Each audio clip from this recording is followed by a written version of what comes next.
Zone Media. Oh my goodness gracious, gosh, golly, jeepers. It's Behind the Bastards, a podcast about the worst people in all of history. And today, the worst people in all of history are me and Sophie, because even though this podcast has a video version that some of you listen to, we're not going to be on video this week, which will not affect the vast majority of our listeners. And you're like, why are you telling it to us? Because some people watch this on YouTube and we're going video off. Why? Because I look like shit today. And I feel like shit today. I was going to say you're just being sympathetic to me, but yes. Well, no, because I was the first one to go, I'm not doing video today. I'm not doing video today. And then you joined my cause. Andrew T., our guest, are you feeling like shit today?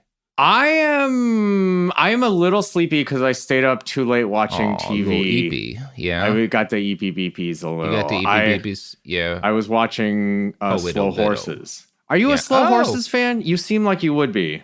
I watched the first season of it, and I love Commissioner Gordon, or whatever that guy's real name is. And he's lovely in it. I'm kind of over spy shows, I guess. I used to love them. I don't know. I guess I need to see. It's got to be real different for me to get super. But I watched the first season. It was fine. Yeah. It's not very different. I will say, I think what I thought was going to happen was it's played as it's maybe going to be more of a comedy. And then it's a pretty straight ahead spy show after the first bit. Yeah, I was totally, it's a different kind of spy thing. They're just doing spy stuff. They're just like the underdogs, I guess. But by the end of the season, they're just like other spies. It's fine. It's fine. Yeah. They get into minimum regular dogs and possibly overdog status pretty quickly. As a CIA agent myself, I've just had enough of that in my day job, destroying the left from within as an agent for, the Central Intelligence. Whatever people on Twitter are saying this week. Andrew, you would, I will say you would be...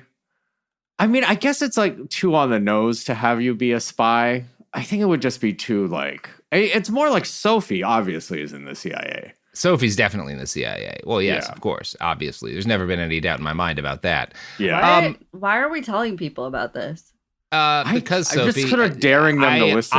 I was a fan of the show Burn Notice. I wasn't really, but I like Bruce Campbell, and I feel like if you get burned because your spy identity gets revealed, I might get to meet Bruce Campbell. I'm not really sure how this is going to work, but I'm hopeful. I'll figure it out. Yeah.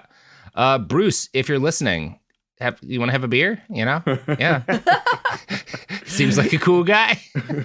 I'm just saying, Sophie, if Sophie just had one job instead of, destroying the left from within. Sure. And as she's doing. Yes, absolutely. Just easy. Speaking of evil people destroying something, how do you feel about stand-up comedy?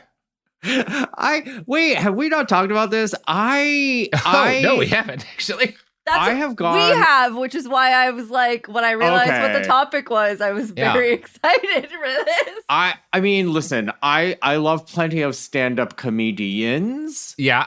But I think the institution of stand-up comedy is so thoroughly poisoned by, at best, sort of reactionary, wild, structure. Interesting. Yeah. Interesting. It's interesting that stand-up comedy, as valuable and influential as it is, and we all have a lot of stand-up comedy that we love and has meant stuff to us. Yes. It has this weird reactionary tinge that feels really like, that's got to be this modern thing. It couldn't be baked in. It couldn't be that the literal inventor of stand-up comedy as a discipline was a fascist. Could it? Listen, Robert, if you're this is not only, so the little tiny peek behind the curtain is I was having lunch with my friend and I told him I had to leave because I had to be on Behind the Bastards. And he was like, oh, what prep do you do? And I was like, oh, no. It is always that's just not the prep. That's not the idea. Yeah. The guest comes in and I'm just I'm hit with it. And this is going to be by far... Not that the other episodes I've been on have not been illuminating and educational. I think this might be directly useful to my life. Oh, good. Well, I always hope for that. Because today, did you know there was a guy who invented stand-up comedy? It's always one asshole. Like a single guy who is credited as being the one guy. Dude, bro. That is wild. It is wild, right? I would have assumed it would be like, apocryphally Aristotle or some shit like that. There are different people, and obviously things that are kind of in the DNA of stand-up comedy have existed probably for as long as people have. Like things where you can be like, oh, you could kind of see that as being, but there is a guy who invented what we recognize as stand-up comedy, where a guy walks up wearing like normal clothing on stage and just starts telling funny stories, generally based on observations about the world, right? Yeah. That is something a guy came up with. And that motherfucker's name is Frank Fay. And we're going to talk about him today. This is amazing. Oh my God. Listen, I'm always thrilled to be here, but this one is like, I can't, I've never been able to articulate why I hate stand-up comedy other than the vibe. So this is fucking great. See, that's how I feel about improv, but it's probably because I've had to go to so many people's improv shows.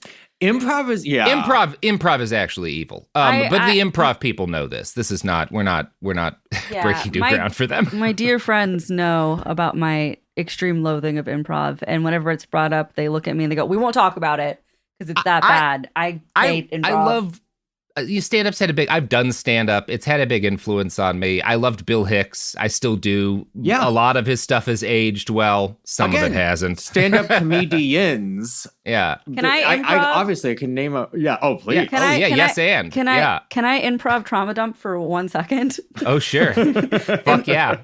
In my early 20s, I once had a boyfriend take me to say, I have a special surprise for you. And I'm thinking, oh, what could that be? I'm girly pop. And then he took me to a improv show where we were the only people in the audience. Oh, and it was, no. And it was, Sophie. And I hate improv. And that man. Sophie, and like, can I just say that was surprising? Yeah. It was bad. I feel like it should be legal in that instance. I feel like it should be legal to kill the people on stage. Not to be mean, not as an act of cruelty. Like that's just mercy, right? Yeah. Like if you're performing improv to an audience of 2 at a full theater, it's just kinder to die. You know? They just kept including us in the bits. Of course. They have no other idea. What a nightmare. What hell. It was almost as bad as the relationship. Hey-o.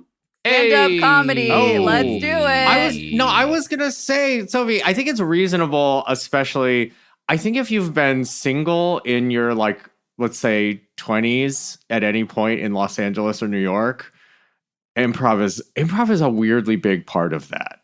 Yeah. I think a lot more people think it's a good date than it's not. It is. It's a bad time. Yeah. It's a bad time, and dating comedians also a real mixed bag. Let me tell you. That's just, I've never done it. Yeah. I've been the comedian, but based on the experiences of the women I've known who have dated stand-up comedians and me, bad idea. Say, and you, my friend. All right. I think that's enough for the cold open. This is an iHeart podcast. Guaranteed human. There's a fire inside you can't ignore. Stand still? Not a chance. You're a lifelong learner who's come this far. Now, we're here to help you keep going further. Capella University. What can't you do? Visit capella.edu to learn more.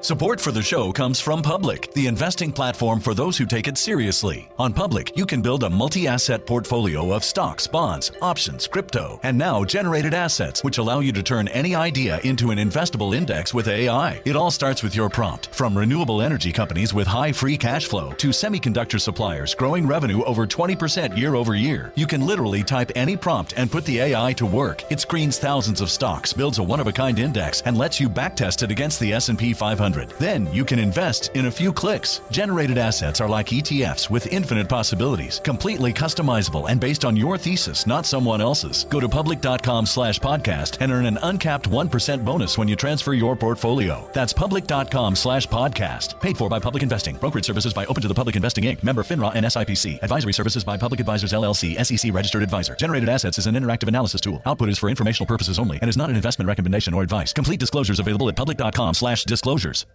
This is Bethany Frankel from Just Be with Bethany Frankel. Most dog food is marketing, not nutrition. That is why Biggie and Smalls eat just food for dogs, real 100% human-grade food with ingredients I actually recognize. And yes, I do see the difference. Better digestion, healthier skin, more energy, dogs that feel better, my babies.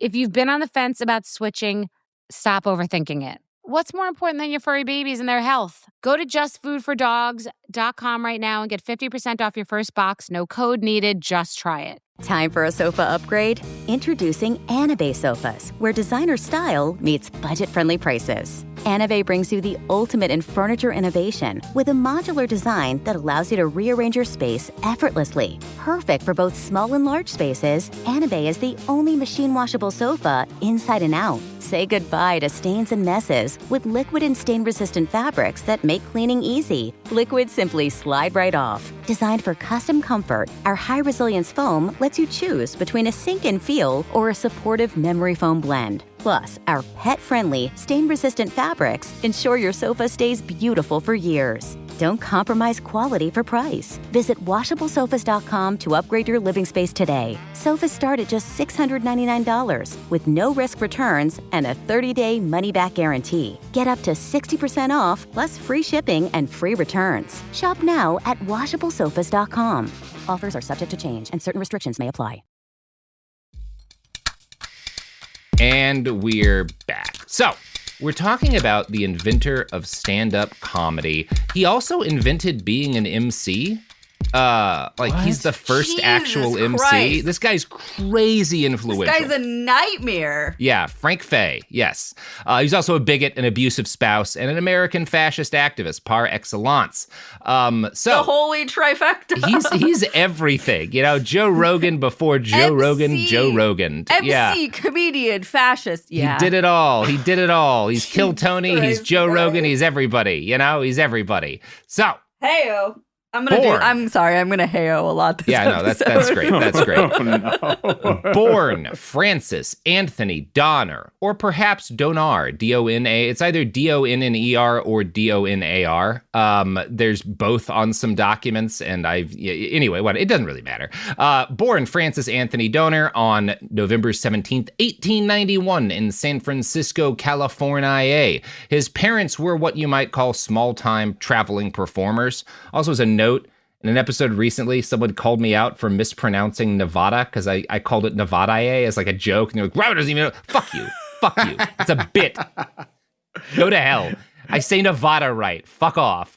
Anyway, his mother, Mary, was a stage actress at the start of her career. His father, William, was a poet, and also just about everything else. These people are like theater kids, right? They're they're theater kids, you know? So much so that they like travel around doing theater with like a traveling group to make a living, a bad living. They're not doing well.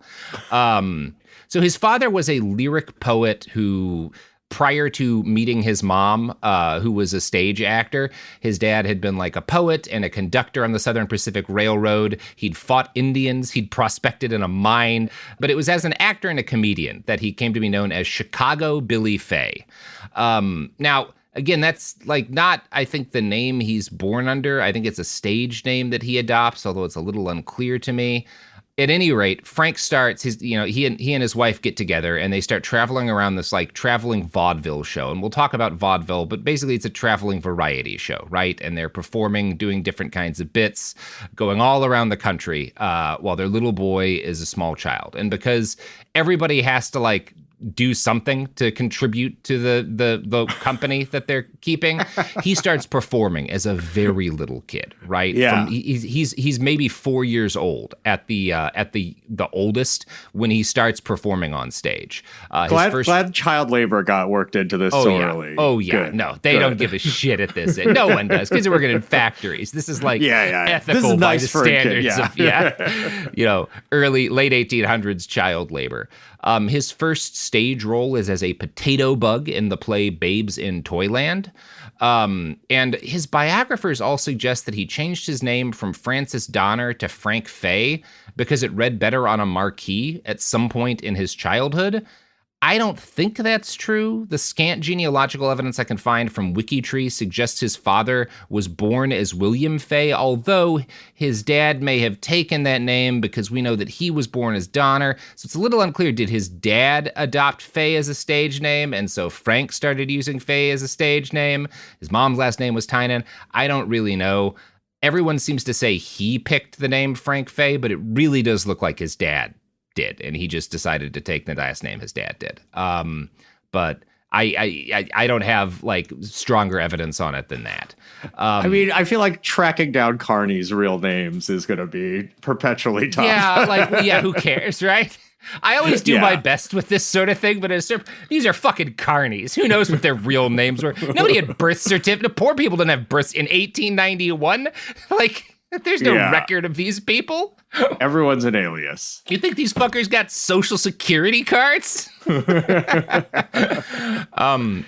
So the family spent Frank's childhood crisscrossing the nation as part of a fairly popular vaudeville act. Now, I mentioned that earlier. Let's talk about what vaudeville was. Do you know anything about vaudeville, Andrew?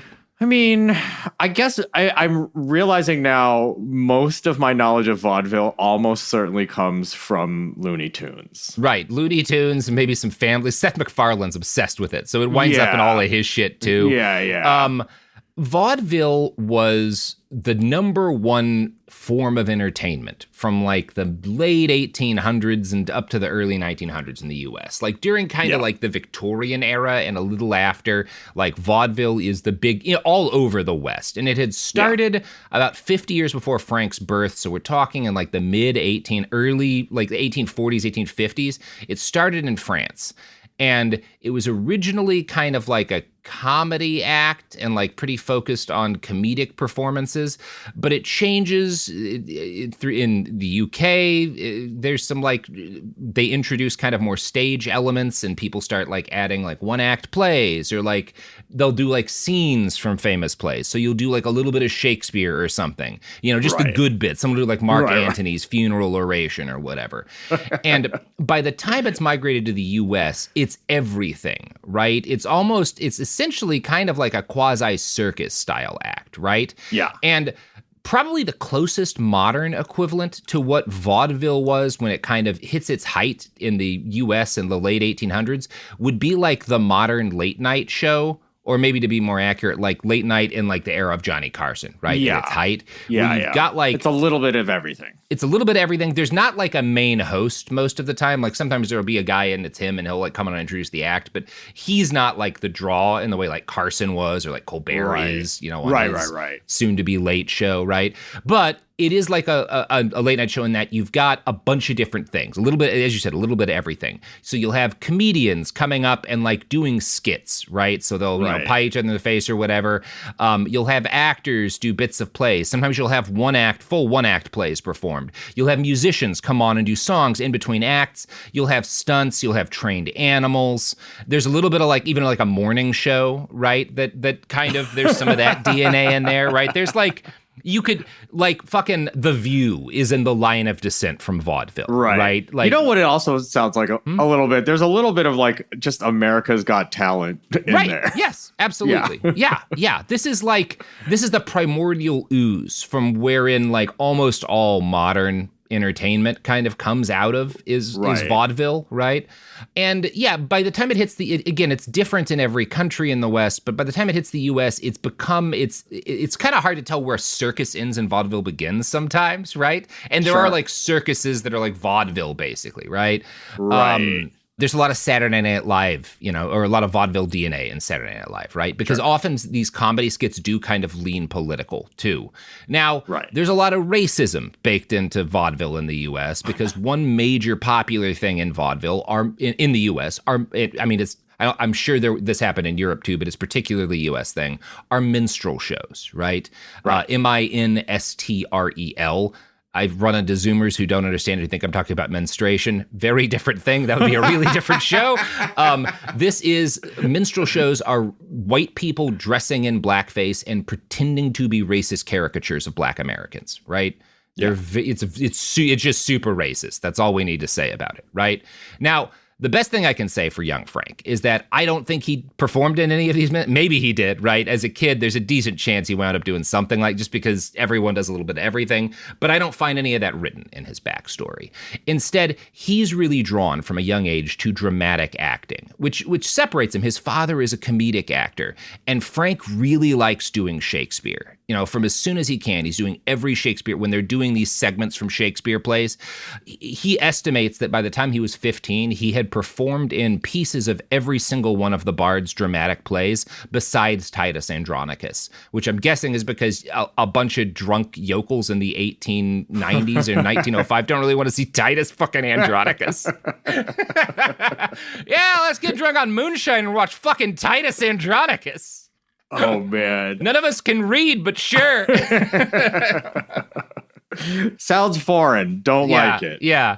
Now, we know vanishingly little about his early life outside of a stage career, what his parents were like. I'm going to guess he got abused at least the normal amount physically, right? Yeah. It'd be weird if he just did. Assuming. We would know about it, yeah. But not enough that he said anything about it or that it was a particular although again, he has no dedicated biographers really. So it may just be that this was also a time when men didn't talk about the shit that happened to them as kids, especially guys like Frankie Faye.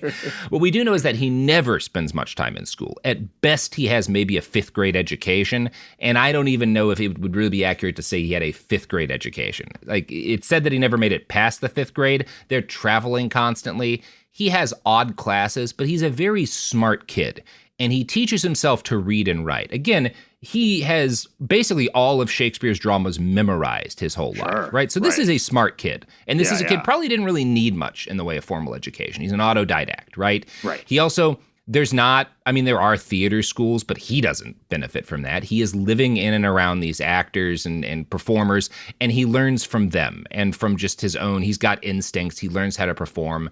So he's basically, his whole childhood is theater school, right? Right. As he gets closer to being an adult, his ambition, again, he wants to be a serious actor. He wants to be a stage actor somewhere like Broadway, performing, trotting the boards. But this is not to be. And years later, he would blame his failure to break through as a serious actor on the fact that he was a redhead. Quote, "For that reason, neither the public nor the managers take me seriously when I claim I would be a great dramatic actor." And I think this is actually true. No, you're a redhead. That's funny. It's funny. You need to be a fucking clown. Nobody wants to see a redhead be fucking Mark Antony. Get out of here, kid. Accept it. You're comedy. Yeah. So as he grows into a young adult, he kind of splits from the family. It's unclear a little bit exactly when, but he goes off on his own. He tries to make it. He's not initially successful because, and he flits around different shows, traveling shows, stage shows, just doing the only thing he knows how to do. He does try his luck as a boxer, which is weirdly common for comedians of this era. A lot of the great first generation of comedians also had because it's my God. Yeah, if you're performing in the same kind of places, it's also where they do bare knuckle boxing, right? You might as well see if you're good at it. Robert, it is crazy to learn that the fucking jujitsu freak stand-up guys also have a historical precedent. Long and proud history. He was not good at it by his own recollection. Quote, "I was a pugilist at one time, and what a ham. I was so poor that I myself realized I was no good. And when a boxer knows he is no good, he is terrible." Yeah. Which is like, yeah, that's pretty true. Yeah. When the guys with head injuries for a living know that they're not good boxers. Well, it's like whatever ego it takes to put you in the ring is usually the thing that keeps you from leaving the ring. No. I'm just one fight away. Have it. Yeah. If you have it and you're like, nah, I I'm suck. gonna do something else. You know what else sucks, Andrew? Oh, hit me. Not buying the products and services that support this podcast. In fact, if you're not buying these products and services, like, I don't believe in simulation theory, but you're a simulation of a real person, because real people buy from our sponsors. Is this a good idea, Sophie? Does the audience like it when I do this? I don't really care at this point. Fuck them. I love you. Goodbye. Support for the show comes from Public, the investing platform for those who take it seriously. On Public, you can build a multi-asset portfolio of stocks, bonds, options, crypto, and now generated assets, which allow you to turn any idea into an investable index with AI. It all starts with your prompt. From renewable energy companies with high free cash flow to semiconductor suppliers growing revenue over 20% year over year, you can literally type any prompt and put the AI to work. It screens thousands of stocks, builds a one-of-a-kind index, and lets you backtest it against the S&P 500. Then you can invest in a few clicks. Generated assets are like ETFs with infinite possibilities, completely customizable and based on your thesis, not someone else's. Go to public.com/podcast and earn an uncapped 1% bonus when you transfer your portfolio. That's public.com/podcast. Paid for by Public Investing. Brokerage services by Open to the Public Investing Inc. Member FINRA and SIPC. Advisory services by Public Advisors LLC, SEC registered advisor. Generated assets is an interactive analysis tool. Output is for informational purposes only and is not an investment recommendation or advice. Complete disclosures available at public.com/disclosures. This is Bethany Frankel from Just Be with Bethany Frankel. Most dog food is marketing, not nutrition. That is why Biggie and Smalls eat just food for dogs, real 100% human-grade food with ingredients I actually recognize. And yes, I do see the difference. Better digestion, healthier skin, more energy, dogs that feel better, my babies. If you've been on the fence about switching, stop overthinking it. What's more important than your furry babies and their health? Go to justfoodfordogs.com right now and get 50% off your first box. No code needed. Just try it. Tired of spills and stains on your sofa? Wash away your worries with Anabay. Anabay is the only machine washable sofa inside and out, where designer quality meets budget-friendly prices. That's right, sofas start at just $699. Enjoy a no-risk experience with pet-friendly, stain-resistant, and changeable slip covers made with performance fabric. Experience cloud-like comfort with high-resilience foam that's hypoallergenic and never needs fluffing. The sturdy steel frame ensures longevity, and the modular pieces can be rearranged anytime. Shop WashableSofas.com for up to 60% off site-wide, backed by a 30-day satisfaction guarantee. If you're not absolutely in love, send it back for a full refund. No return shipping or restocking fees. Every penny back. Upgrade now at WashableSofas.com. Offers are subject to change, and certain restrictions may apply. Let's talk about modern home shopping. It's sort of become a fun side hobby, right? Scrolling listings at night, dreaming about kitchens you've never seen, or backyards you haven't even stepped foot in, all from the comfort of pretty much anywhere. Redfin knows a lot of people like you want to own, but are stuck in this browsing mode loop. That's where Redfin flips the script. With listings that update within minutes and tours you can book right from the Redfin app, you can see your dream home the moment it appears. Now, liking a listing is easy, but actually landing it, that's where Redfin comes in. Redfin has over 2,200 agents with local expertise. And Redfin agents close twice as many deals as other agents. That means they want to help you win, not just window shop. Redfin is built to help you go from just looking to wait, this could actually be home. So become the newest neighbor on the block. Visit redfin.com to start finding and start owning. That's redfin.com. And we're back. So he's a bad boxer, but the experience does seem to have left a mark on him. For the rest of his professional career, even after he makes it big, Frank Fay will carry a set of boxing gloves with him from theater to theater and like put them up in his, office is the wrong word, his like powder room or whatever, to remind him of his origins, right? Like it's like this is something that like leaves an impact on him, maybe just because of the head injuries. I don't know. Yeah, the only impact. The eternal impact. So he tries next to make, and he's probably in his late teens, maybe young adult, maybe 18, 19 at this point. He tries to make a name for himself as a ballad singer next. And you can find, I'm not going to play you his old-timey singing, but he has a nice singing voice, right? He's known for having a nice singing voice. It sounds weird to us because he sings in a way that people really don't these days, but like he was considered very good. And for a time he teamed up with another balladeer, but the act ran into a problem, which is that people don't like ballads and they didn't want to hear his ballads. So he broke up the act, and the next thing he does is he gets together with an older performer named Johnny Dyer. And Dyer is a vaudeville comedian, like Frank's father had been. The way Frank would later tell it, like he'd been pigeonholed because of his hair color. And this is just him like bowing wearily to the inevitable because he needs money. Like, I guess this is the thing I'm destined to do. I can't do better than comedy. This guy, Johnny, wants to take me under his wing. I'll try it. Now, one of my sources for these episodes is the book The Comedians, which is a history of American comedy by Cliff Nesterhoff. And it does a good job of describing what a miserable existence this act was for Frank at first. Quote, veteran comic Johnny Dyer goaded Faye into showbiz while regularly hustling him in billiards. Dyer wrote an act in which Faye wore baggy pants, roller skates, and a fake nose, circling Dyer as he made wisecracks. The 8-minute performance ended with Faye's pants tearing in half. It was a kind of humiliation Faye vowed never to repeat. And again, comedy is very primitive at this point. You know, we haven't really invented the joke in a proper sense yet. Oh so it is shit like this. Like, that is amazing. Look, his pants ripped open.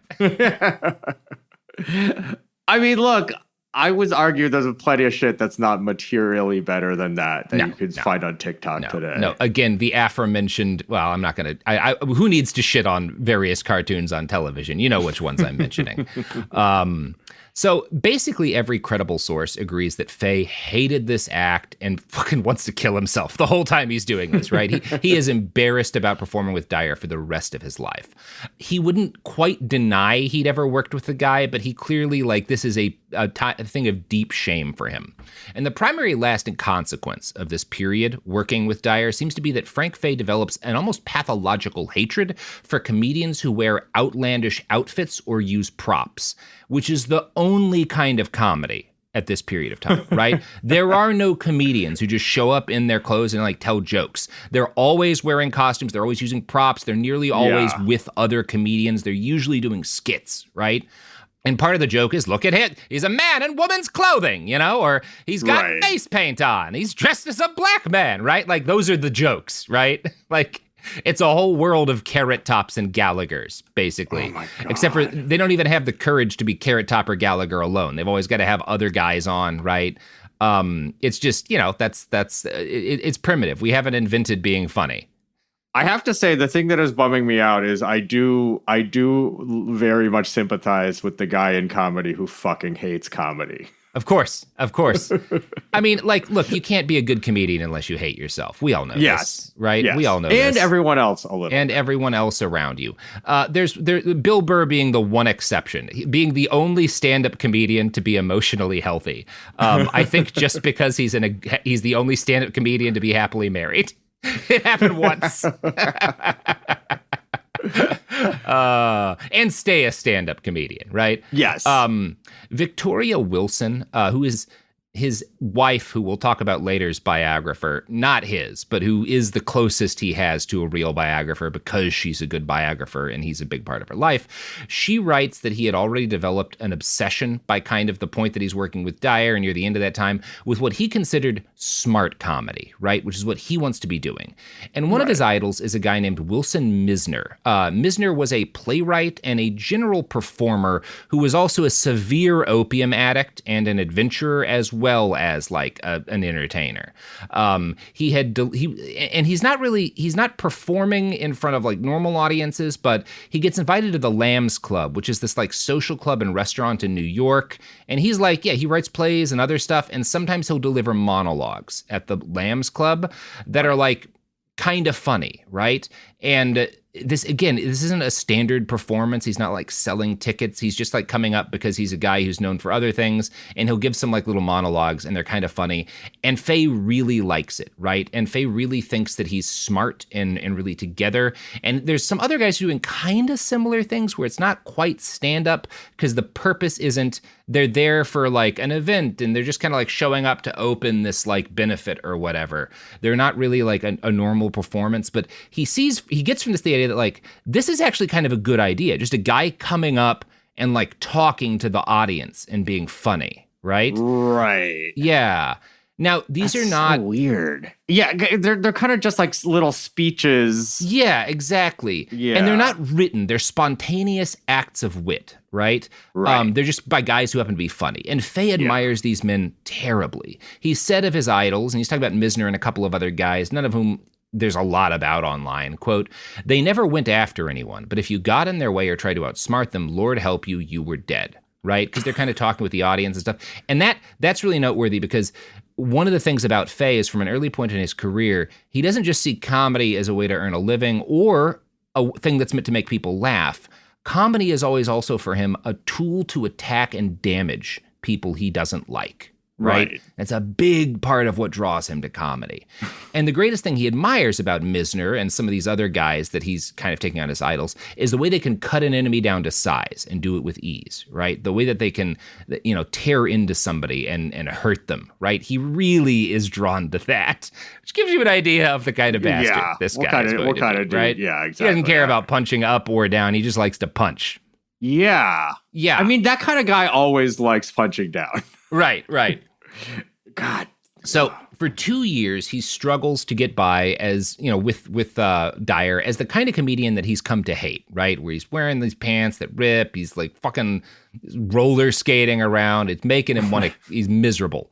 He sees his colleagues, who are other types of comedians, clinging to these props, which he sees as like totems that symbolize a lack of confidence in their own comedic skills, right? If you need to dress up, if you need another actor on stage, like if you need these are crutches, right?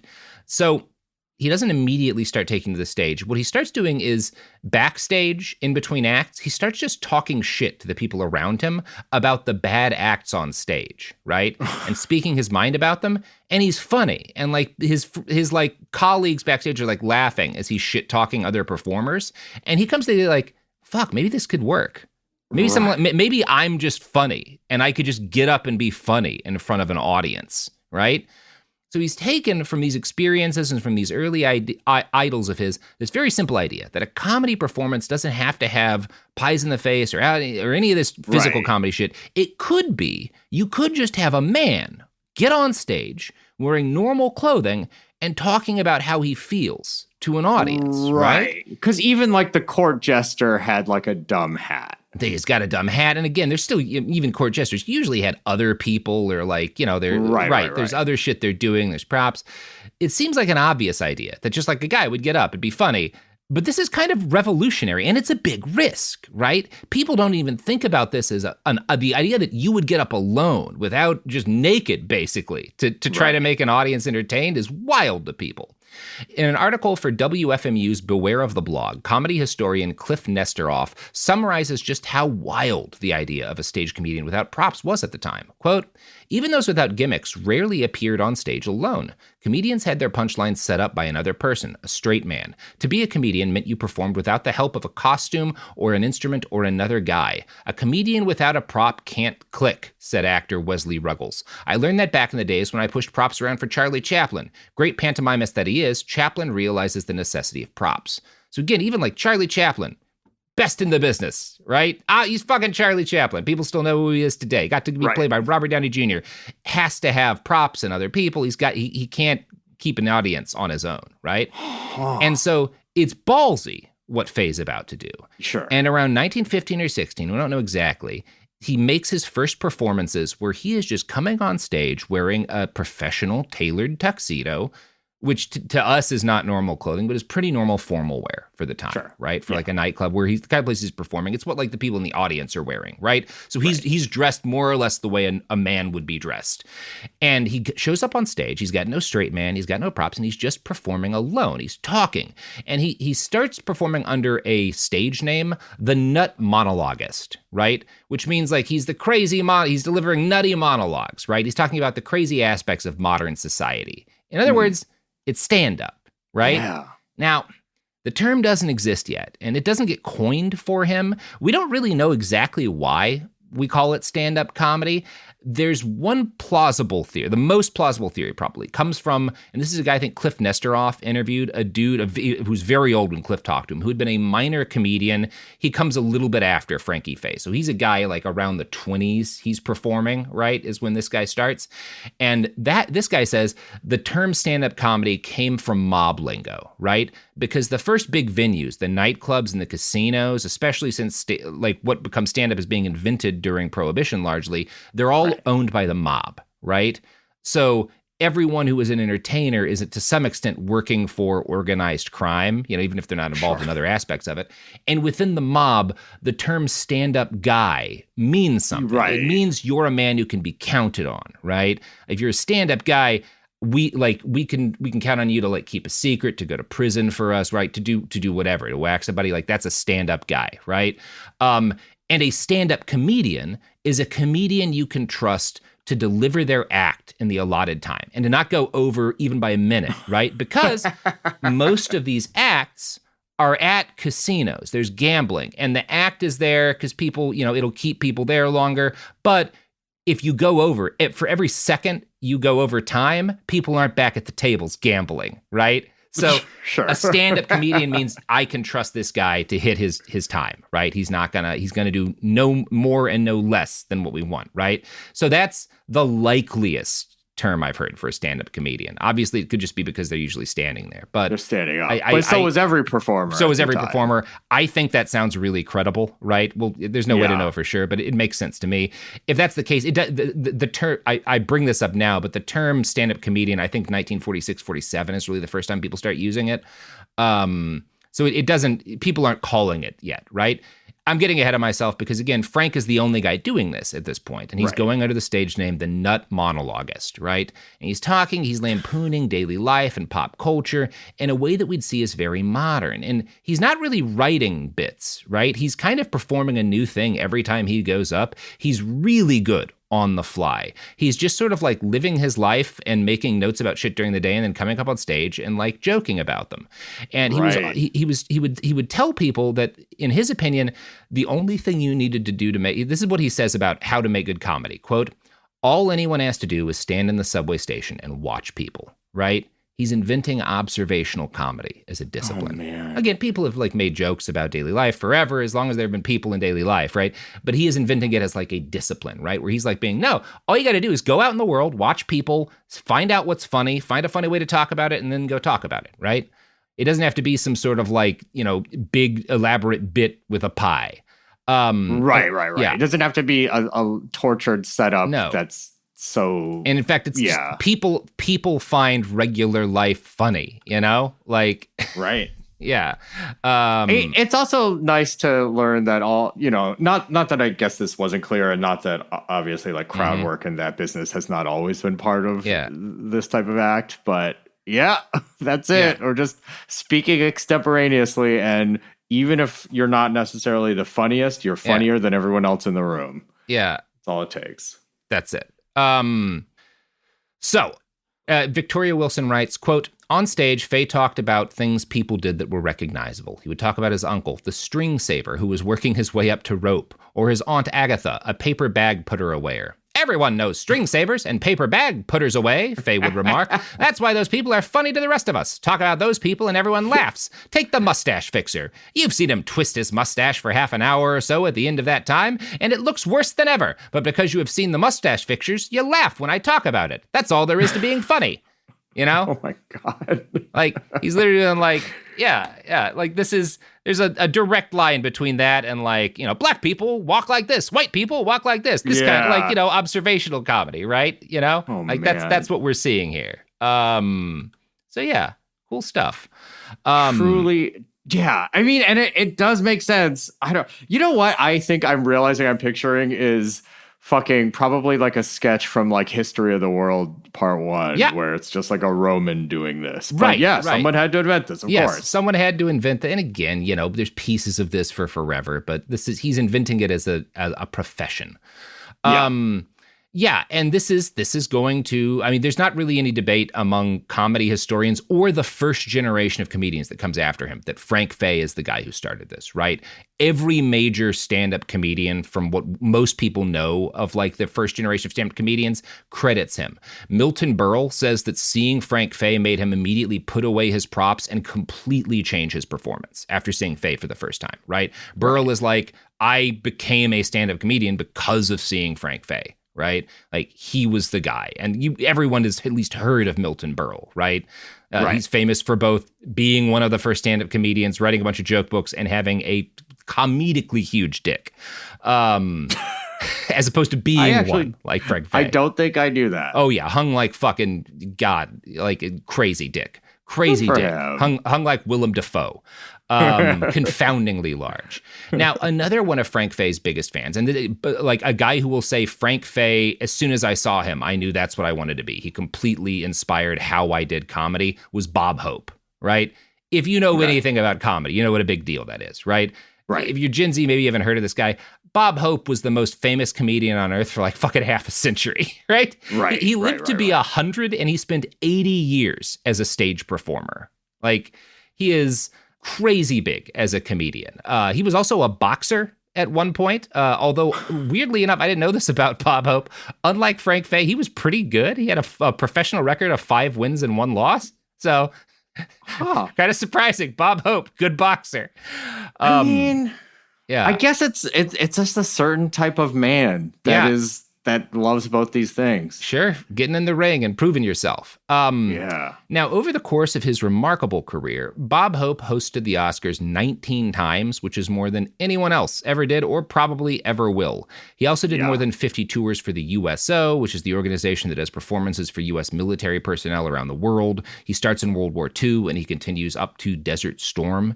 In short, he's one of the most influential and well-known performers in history. He has a massive impact on stand-up comedy and how it becomes a profession. And the fact that he is like, Frank Fay was my model. And not only that, he's like, Frank Fay was the best stand-up comedian I ever knew. You know, like that's how Bob Hope described him decades later. He called Fay the most economical comedian he ever watched. He said that he had, quote, complete audience control. So again, Bob Hope, 80 years of experience in this, is like the best I ever saw on stage was Frank Fay. That is genuinely so wild. Yeah. Like that's if you know anything about comedy, that's a really big deal. Yeah. And I'm not idolizing. I don't think Bob Hope was a great person, but like he's undeniably a massive figure in comedy. Yeah. Here's how Victoria Wilson describes Hope's recollections of a particularly impactful set by Fay. Quote, Hope saw Fay one time alone on, quote, a darkened stage with the spotlight on him. For the longest time, Fay just stood there. He said absolutely nothing, and he did absolutely nothing. Then he said, I think I'll go play the piano. He walked slowly across the stage to the other side. As he got there, the spot, which had followed him, showed a piano with a stool and a fellow sitting on it. Frank just looked at it and then just as slowly walked back to exactly where he had been standing. There's somebody there! That was the whole thing, said Hope, but it was one of the funniest acts I ever saw. And you have to just like imagine, like, it's all presence, right? It's performance, it's timing, it's the way he does it. We've all know comedy like that, where it's like if you describe the bit, you don't get it, but you see it crazy, and it's amazing, right? Yeah. Totally. So there's an extent like there's not videos of his early stand-up performances. Obviously, you have to trust that like all of the guys who were the funniest people of that, Milton Berle and Bob, are all like, Frank Fay was fucking amazing. Right. So I assume he really was. Like, I have no reason to doubt this.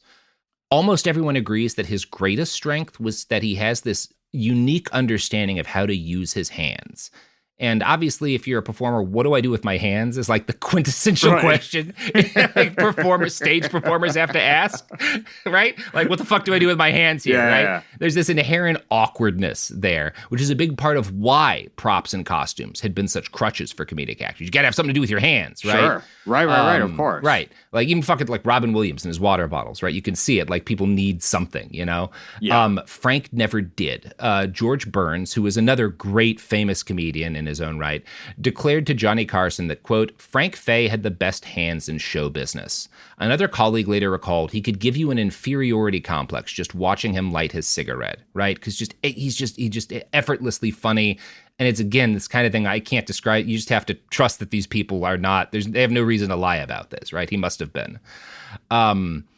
Now, he's also a dynamic performer, and it doesn't hurt that he's considered handsome. Trav SD, author of the Travelanche blog and a modern vaudeville performer and historian, describes him as looking like Ralph Fiennes.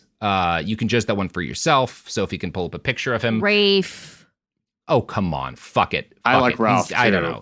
He's handsome. Get his name correct. Fiennes, I'm mixed about him because he's got good stances on Gaza, but he's a transphobe. He's like a real mixed bag there. I didn't know that. That hurts. So half fuck you. I like his performances. He was good in that Conclave movie. He's good in everything. He's never been bad in anything. He's an amazing actor. But ew. Yeah, well, whatever. You know, I take it back. You can call him Ralph. How many great actors don't have something about him that's like, right? Like, right. I just rewatched Tropic Thunder with some friends. Tom Cruise kills in that. He's also Tom Cruise. What do you got to do? Yeah. The final stage to Frank's stage presence is his walk. Frank Fay developed a trademark gait, described by Trav SD as, quote, distinct, swishy, and almost effeminate, right? He has a lot of like ladylike gestures, particularly the way he walks, which are, we might say today, he's kind of like acting as if he's like a stereotypical, like the way like gay people were portrayed in like a lot of 80s, 90s. Like that's how we might describe it today. They describe it as effeminate then. If you've ever seen Bob Hope walk on stage, that like weird walk he had when he's got like his golf club on, Bob Hope is doing and admits that his entire walk is based on Frank Fay. So if you've ever seen a Bob Hope performance, that's what he's doing. He's doing a Frank Fay. But I guess that's also theater, right? Because it's like hippie because you're like, you know, you need to be seen and the movements are, that's so weird. But that's also, we see it now as like, well, that's a theater thing. No one else is doing this. He starts this and everyone copies him, right? Like this particular like kind of affectation is so common and so copied by the people who come after him that they get their own nickname, wristwatch comedians, because he would often like do this kind of like wristwatch, like with his hands or like looking at his fingers that way, like checking his nails. Milton Berle explained he always worked a little effeminate. He had a hauteur about him, but he talked to his audience in a way that made them feel like that what he was talking about could happen to them. He never did jokes in which he was the butt, right? Which is also interesting to me. He does not have a sense of humor about himself, right? Sure. Weird how that thread has just carried through. Yeah, right. Like that's always the biggest. I would say like the biggest fucking like red flag of any kind of comedian is like, can they laugh at themselves? You know? Yeah. Like I can, you know, theoretically. Obviously, there's nothing funny about me. I'm a very serious, journalist who does only serious journalism. I don't just write about random assholes on the internet using other people's work. That would be fucked up. Hey-o. Hey-o. So Fay this is a huge hit. He starts around like maybe 1915 or 16. It's a little unclear to me when he starts doing the nut monologuist act. But by 1918, he's a major star, right? So in a very short period of time, he went from no one is doing this to this is the biggest thing in vaudeville, right? Is this specific motherfucker. He's got immediately people trying to copy him, right? But nobody's as good as Frank Fay. Now, during this period of time, when vaudeville still rules entertainment, we're talking 1918, the absolute peak of success for a performer in the vaudeville world is getting to play the Palace, which is a legendary venue in New York City. I think it still exists. I don't know if it's under the same name, but the Palace is like that's headlining Saturday Night Live in this era, right? Or Madison Square Garden, which I also think exists. But like the same thing, if you're a comedian today who can sell at Madison Square Garden, that's the top of stand-up comedy, basically. I don't think there's really anything bigger than doing that right now. the Palace is that in this era. Frank gets booked there for the first time in 1919, and he sells out multiple days worth of shows. A huge act at the time might expect to run for a week at the Palace, doing 2 shows a day. So this is, by the way, an exhausting pace, right? Yeah, you talk Jesus. Any modern stand-up comedian doing 2 shows a day, like you're fucking draining yourself. So if you can do a week and sell out a week worth of 2 a days at the Palace, you're a major success. Yeah. In 1925, Fay sells out 10 straight weeks in a row. Eventually, his longest spree is going to be 16 straight weeks. No one will ever equal or exceed this, right? Like, This is the best anyone ever does at this. Now, when he's not performing at the Palace, he starts in 1919 doing sets. And right when he's at the Palace, he's part of like a larger show, but like he's the centerpiece of it, right? Him doing these like 10 or 15 minute sets is like, and he's coming on for other stuff too. Like that's the reason people are there. And he starts, after he's selling out the Palace, doing what like a long set for a comedian would be like 10 or 15 minutes. He starts doing these sets that are more than 20 minutes at a time, a half hour, right? We're closing in on what we now consider to be like a normal full, not like a tight 5, but like a full kind of like, Netflix special, right? Like an hour. We're not there. We're not at an hour yet, but like at that period of time, doing a 20 or 30 minute set is like wild. People aren't doing that on their own. You're alone on stage for that much time, right? So again, at first he's headlining, he's the big guy, but there's multiple things going on. But he starts experimenting pretty early on with something new, as Cliff Nesteroff writes. It was at that venue Frank Fay not only became a bona fide celebrity, but also pioneered the idea of an MC. For several years, vaudeville used only painted placards with the name of each act to announce who was coming to stage. Fay changed this common practice, becoming one of the first people to actually MC a show. His role as an introducer and extraducer was another revolutionary shift in stand-up. He wasn't just introducing, but entertaining as he did so. If the previous act bombed, he warmed the crowd back up, and if the momentum was good, he just kept the show going. Abel Green, editor of the trade paper Variety, said, "Fay pioneered the MC and made him important." And this people had done this before. He's not the first MC, but he's the first really good one. Because he's like, he's not just, I'm not just there to say, and now coming up, I am there to notice the audience didn't like that one. Or like, I need to get this guy off early. Or I need to start telling some jokes that were not planned because that went so badly. Or I can tell this next guy's kind of nervous. I want to like build him up a little bit. I need to get the crowd moving so that they'll be happy. Like, no one had really done that before. And he is the guy who kind of, he creates being an MC, really, in the modern sense. Like, he's now invented stand-up in very short order, stand-up comedy and being an MC. Like, those are the two things Frank Fay gets credited for making. Huh.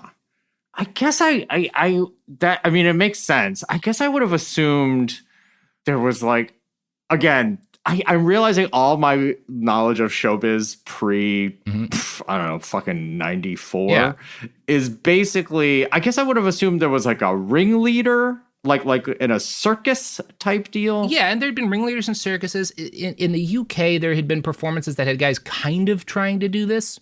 Yeah. But Frank, a big thing is like previously it had been maybe the most you do is you'd have a guy come up to introduce everybody and he'd have like a set at the beginning, at the end. Again, the fact that he's doing interstitial bits and that he's kind of paying attention to how is the audience doing? What do I need to like change? Do I need to bring them back? Do I need to like pull this guy back from the brink? And by doing this, he's making himself in a way that even like circus ringleaders won't. He's the center of the show. And so he's also created kind of being like a late night host, right? Like this is the proto Johnny Carson too, right? Like this is his show and this is his, he's putting it on with these folks. Right. Even though he's not on stage all the time for every act, he's there in between acts, right? And that is like, it's really interesting that he created both of those things, right? Yeah.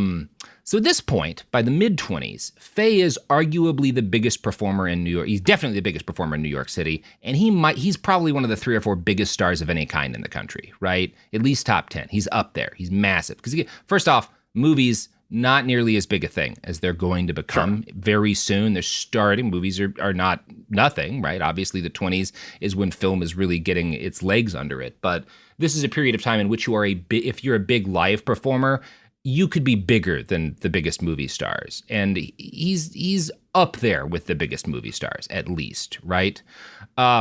And he's touring basically 52 weeks a year, right? He's doing a lot of performing in New York, but he's traveling all around, and everywhere he goes, he sells out shows. He is at least equivalent to a guy like Charlie Chaplin, right? Like very much so. You know, we don't remember him now as well, but at this point in time, it would be fair to say he's about at that level. And success goes to his head immediately, right? This guy becomes famous and successful as a comedian, and he becomes a crooked evil monster right away, obviously, you know? Yeah. I mean, I guess they were always kind of, you know, the capacity for crooked evil monster. Yes. I mean, I guess that's the open question. Is it in us all, or is it just in these dickheads that gets expressed? Yeah, is it just bad? You know, it's just, if your job is to be worshipped by a crowd of people, yeah, easy to wind up. Say more, Robert. Kind of narcissistic. Yeah. Like, obviously, I've never made a mistake. Ever. You're I'm a incapable perfect angel of, baby. No, like, I can't actually be wrong. Everyone knows that. Yes. And you know who else can't be wrong? Wow. Ooh. So good at your job. This podcast, sponsored by Little Miss Can't Be Wrong. That's a song, right? I don't remember which song that is. Anyway, we're done. Is that Spin Doctors? Is that the Spin Doctors? Who knows? Who cares? Here's ads. Support for the show comes from Public, the investing platform for those who take it seriously. On Public, you can build a multi-asset portfolio of stocks, bonds, options, crypto, and now generated assets, which allow you to turn any idea into an investable index with AI. It all starts with your prompt. From renewable energy companies with high free cash flow to semiconductor suppliers growing revenue over 20% year over year, you can literally type any prompt and put the AI to work. It screens thousands of stocks, builds a one-of-a-kind index, and lets you backtest it against the S&P 500. Then you can invest in a few clicks. Generated assets are like ETFs with infinite possibilities, completely customizable and based on your thesis, not someone else's. Go to public.com/podcast and earn an uncapped 1% bonus when you transfer your portfolio. That's public.com/podcast. Paid for by Public Investing. Brokerage services by Open to the Public Investing Inc. Member FINRA and SIPC. Advisory services by Public Advisors LLC, SEC registered advisor. Generated assets is an interactive analysis tool. Output is for informational purposes only and is not an investment recommendation or advice. Complete disclosures available at public.com/disclosures. This is Bethany Frankel from Just Be with Bethany Frankel. Let me be blunt. Most dog food is junk. It just is. And I'm not feeding junk to Biggie and Smalls.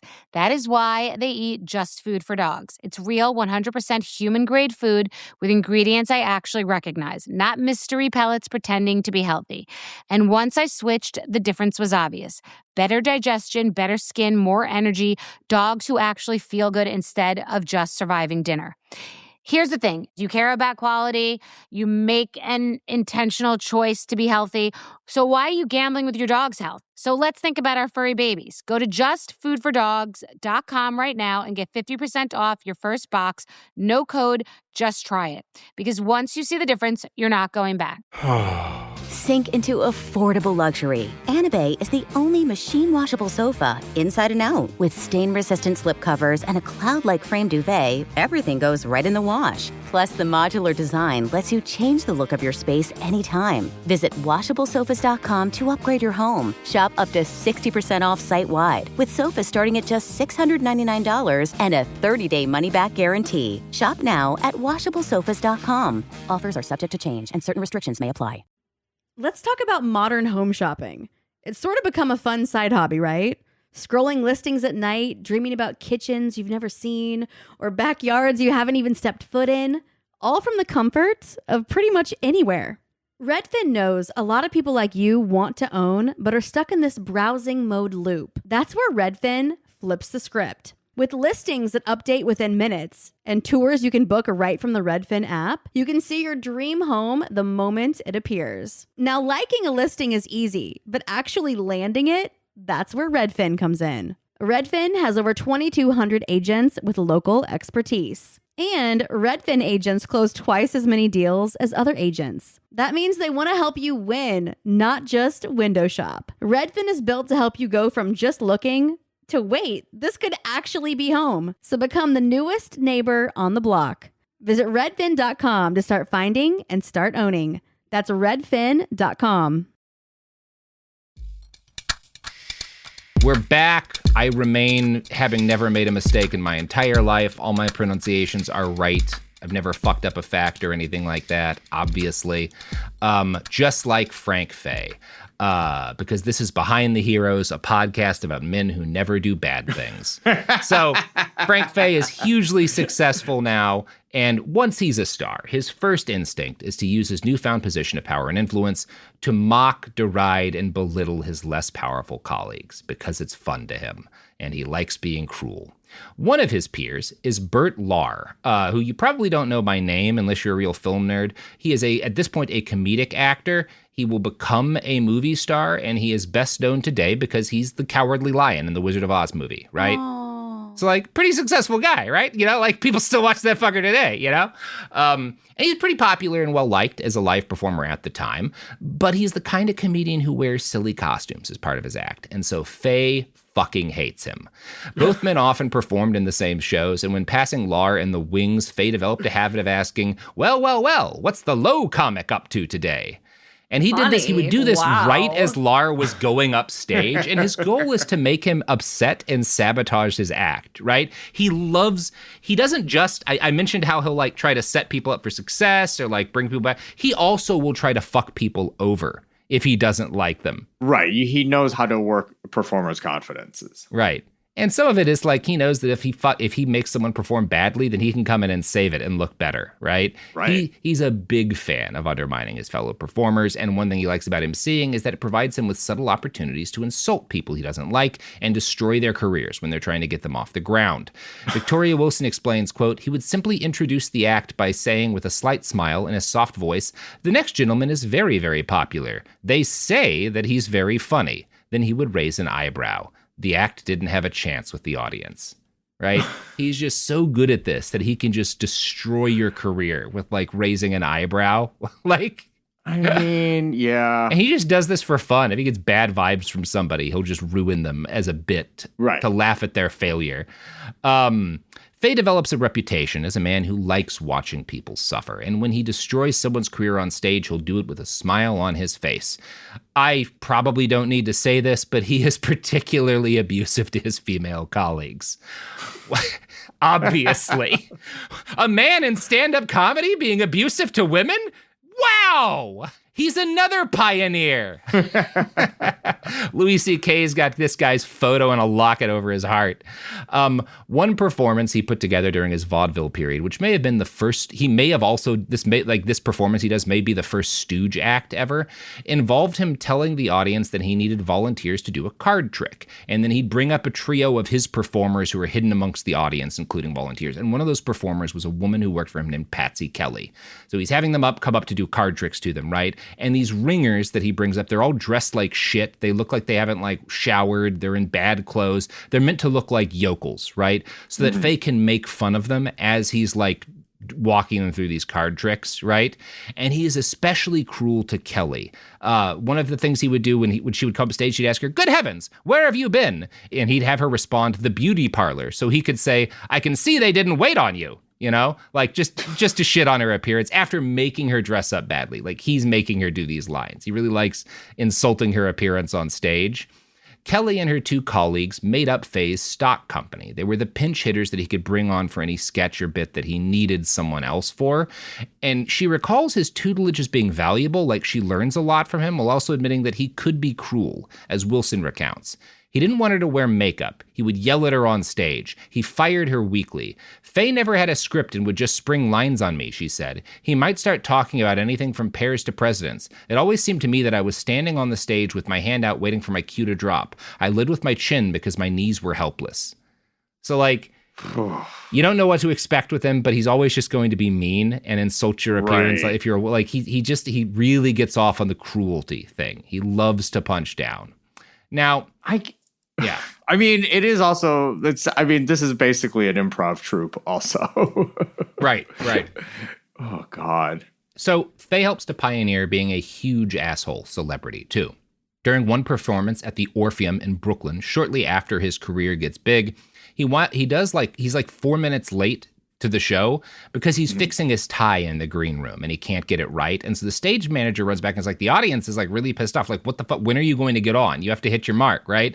And he's like, the audience is getting frustrated. And Fay snaps back, let them wait. And this does not go over well. The booking office cancels the rest of his scheduled performances and fines him $100. But Faye doesn't give a shit. He is in demand everywhere, and he has completely lost his mind as a result of that and the sheer amount of money flying at him from all sides. At the height of his days doing the Palace, he's taking home $18,000 a week in the 20s. Oh my God. Right? Like, that's a crazy amount of money. Yeah. That's like $300,000 a week, right, when he's performing at the Palace. So he starts to become a narcissist before each, if he hadn't been one previously, he gets more before each performance. Or it gets to come out freely. And, right. Yeah. Like there's nothing holding it back anymore. Yeah. Before each performance, he would look into the mirror in his dressing room and ask loudly, "Who do I love?" before answering, "Me." He's just the most that guy he could possibly be. I mean, you guys didn't hear Robert's pre-show warm-up, but who do I hate? Me. Oh, buddy. So he quickly drops the name he'd started his act under, the Nut Monologuist, and starts demanding people call him one of several nicknames, and all of these are nicknames he's given himself. Nobody gives themselves cool nicknames, and his nicknames are the Great Fazy, the King of Vaudeville, or just the King, the Great Fay, and Broadway's favorite son. And he makes people call him that and introduce him that way. There's only one king, and his name is LeBron James. You're right. LeBron James, who sung some of my favorite rock and roll songs, obviously Suspicious Minds, just a great musician, LeBron James. Not as good at dunking as Elvis Presley, but a fine performer. So it's good we're not filming right now. Now, the thing about, it's obvious to everyone that he has a massive ego and that these are names he's given himself, but audiences love it because his ego works with the character he's performing. His character is this sarcastic, mocking figure who's smarter than everyone and above it all, right? Right. So it does kind of fit with who he's performing as. It's just that the people don't necessarily realize that's also the real Frank. And the real Frank is not just a narcissist and not just a bully, but racist as fuck. Particularly, I assume he was racist against black people, but we don't really get a lot about, I don't really get much of that in the history. He hates Jewish people. He is the anti-Semite's anti-Semite, right? Milton Berle, obviously, I just said, is a great foundational American comic. He's up there with Bob Hope in terms of guys who influenced the development of the vocation. And he is an obsessive fan of Frank Fay, patterns his whole early career in Frank's image. And Frank gets really angry about this because Milton Berle is Jewish. Now, the other thing is that Frank is really scared about having his act plagiarized, right? And that is a common fear in the business then and today. And as a result, because comedians don't want to get plagiarized, it's considered bad form to watch a colleague from the wings before going on yourself, right? People do this all the time, but it's considered bad form by some performers, and Faye is one of them. And so one night while performing, Faye catches Berle watching, and so he calls to a stagehand and tells him, "Get that little Jew bastard out of the wings." Sir. So this happens a couple of times. They're on at the same shows, and Faye gets angrier and angrier at Berle. And eventually, Faye shouts directly at Berle using the K slur for Jewish people. Like really goes to very racist to Milton Berle, right? Basically, "Stop stealing from me, you slur." Yeah.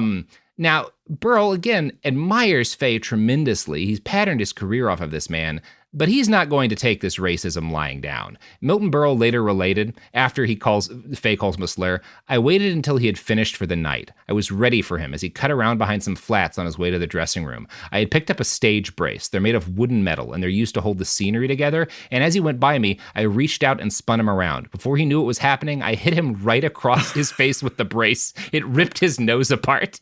He has to go to the hospital. Milton Berle hits him with a board with metal on it in the face. Also, Could have killed him.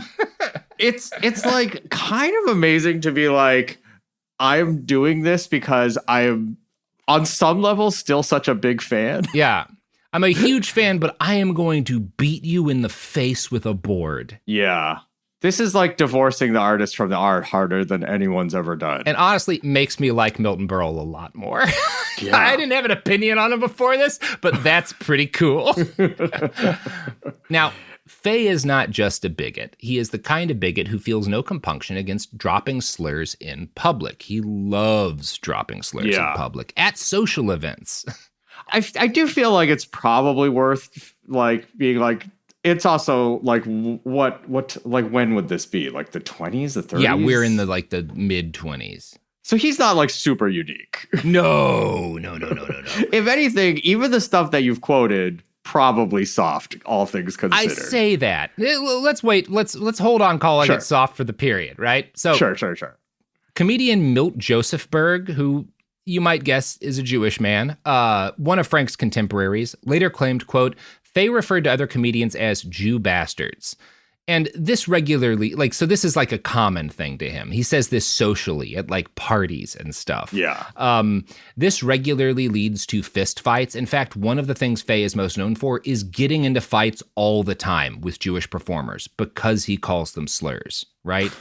Now, let's be fair to Faye. He gets into fist fights with a lot of people. It's not just Jewish performers. Right. He loves punching people. And you know what? To be even more fair, we already know even he knows he's not a good boxer. Even he knows he's not a good boxer. Now, Faye is also a chain smoker. He lights up regularly throughout his act. He's like a proto Dennis Leary in that, or Dennis Leary was stealing from fucking Bill Hicks. But he's one of these guys, right? So once he gets rich and famous, he buys a gold cigarette case, which he would bring on stage so everyone could see it when he lights up. And during one performance, when he's backstage, there's a no smoking sign because of the fire codes, because it's a dangerous building to have anything light in, and they don't want to kill everyone in the venue because it's the fucking 20s. And it's such a threat that the venue had hired a firefighter to make sure people followed the rules. And the firefighter sees Frank light up, and the firefighter's like, hey, man, and calls him the F slur, right? Just because it's the 20s. And Frank punches him in the face. Like this firefighter. But my favorite punch-related Frank Faye story happens on stage during a performance. And this is such a good story to end this episode on. One of Frank's very few friends was Burt Wheeler, and Wheeler was one half of a popular comedic duo called Wheeler and Woolsey. Now, Burt admired Faye and described him as having the fastest mind in the business, but he also knew that his friend had a cruel side, and that whenever Faye brought a performer on stage with him, it was to mock them. And so Wheeler doesn't want to be on stage with his friend necessarily, because he knows he's going to get insulted really badly. So one night, Wheeler gets the feeling that Faye is going to bring him on stage to do this, and is he begs his friend. He's like, hey man, don't bring me up after I finish my act. I really don't need this today, right? I don't want to be laughed at in the way that I'm going to be laughed at if you bring me on stage. Victoria Wilson describes what happens next. Faye honored Wheeler's plea until one important performance, a matinee, when the talent bookers were in the audience with stopwatches in hand to time the laughs. Wheeler finished his act to great applause and left the stage. Faye came on as he had throughout the show and called Wheeler back on stage. For whatever reason, Faye began to talk to the audience at Wheeler's expense. Faye was calm, controlled. He spoke in a soft, easy, slow delivery with his deadpan stare. Wheeler stood on the stage, unable to think of anything that he could say to equal or top Faye's sarcasm. Finally, Wheeler said, Frank, you're a very funny man, but I predict I'm going to get the biggest laugh ever heard at the Palace. Faye said, oh really, Bert? How are you going to do that? Wheeler pulled back and hit Faye in the face. The audience laughed, thinking this was part of the act. That's a pretty good joke.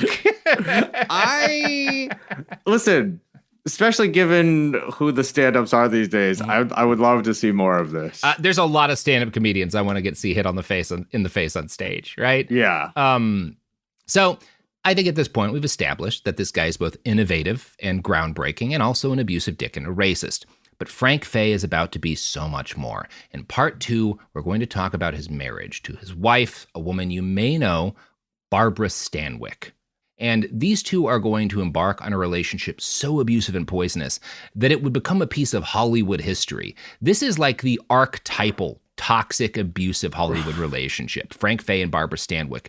The movie A Star is Born is based off of their abusive relationship. Right. So that's going to be cool. Can't wait. Can't wait. Can't wait. Can't wait. What a table set. How you feeling, Andrew T? I feel as it happens on Behind the Bastards, I am finding myself, at least in part one, more sympathetic in general than I thought I was going to be. Right. And typically that is, I guess, how biographies work. No one starts out as an evil child, so I get it. Well, and it's like he's a racist and he's abusive so far, but he hasn't done. This is not Behind the Bastards level stuff quite yet, right? This is honestly feels... This is just kind of an asshole, right? Like, I wouldn't just do an episode on a guy who's a dick. He doesn't even seem that transgressive for, like, the fucking 20s. He's not... This is... Yeah. He wouldn't be canceled today. Yeah, right. Like, today he would be a popular right-wing comedian who we would be annoyed by, but I would not do an episode on. Yes. We're getting to the stuff that's like Behind the Bastards worthy, right? Can't wait. But before we get to that, why don't we get to your pluggables? Oh, I don't know. Still doing Yo, Is This Racist? We have a premium show called Yo, Can We Live? I don't know. That's it. I'm around. Heyo. Andrew T on places. Heyo. All right, everybody. This has been Behind the Bastards. I've been Robert Evans. Come back in part 2, where we are going to hear some real fucked up shit about a guy who sucked. Behind the Bastards is a production of Cool Zone Media.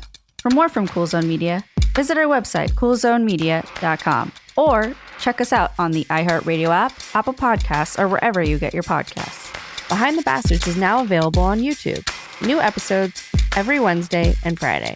Subscribe to our channel, youtube.com/@BehindTheBastards. This is Bethany Frankel from Just Be with Bethany Frankel. Let me be blunt. Most dog food is junk. It just is. And I'm not feeding junk to Biggie and Smalls. That is why they eat Just Food for Dogs. It's real, 100% human-grade food with ingredients I actually recognize, not mystery pellets pretending to be healthy. And once I switched, the difference was obvious. Better digestion, better skin, more energy, dogs who actually feel good instead of just surviving dinner. Here's the thing. You care about quality. You make an intentional choice to be healthy. So why are you gambling with your dog's health? So let's think about our furry babies. Go to justfoodfordogs.com right now and get 50% off your first box. No code, just try it. Because once you see the difference, you're not going back. Kids, pets, life, your sofa sees it all. But with a washable sofa, stains don't stand a chance. All of our sofa collections come with fully machine washable covers and cushions, making cleanup effortless. Liquid and stain-resistant fabrics provide extra protection against everyday messes. Plus, with modular designs, you can rearrange your sofa however you like. Perfect for growing families and changing spaces. Starting at just $699, it's time to upgrade to a stress-free, mess-proof sofa. Visit washablesofas.com today and save. Offers are subject to change and certain restrictions may apply. A BetterHelp ad. We get it. February is full of flowers, candy, and, of course, lots of talk about relationships. It can feel like everyone else has it all together in their love lives. But the truth is, we're all still figuring it out. Whether you're working on your marriage, navigating the dating apps, or prioritizing staying single, no matter where you are, you're right on time. Therapy can help you find your way and take some of the pressure off yourself so you can determine what you want, what feels heavy, and how you can feel lighter. Just a little bit of outside perspective from a professional can lead to new understanding and a lot of progress. So the next time you're feeling iffy about your love life, try therapy with BetterHelp and see where it takes you. And remember, you're right on time. Visit BetterHelp.com for 10% off. That's BetterHelp.com. Flag football is exploding, and iFlag is leading the way. As the Guinness World Record holder, iFlag hosts premier flag football tournaments nationwide for boys, girls, high school girls, and adults. From first-time players to elite competitors, iFlag delivers top-level competition, unforgettable experiences, and a community built around the game. Ready to be part of it? Join the movement. Find your tournament and learn more at iflag.org. That's iflag.org. This is an iHeart podcast. Guaranteed Human.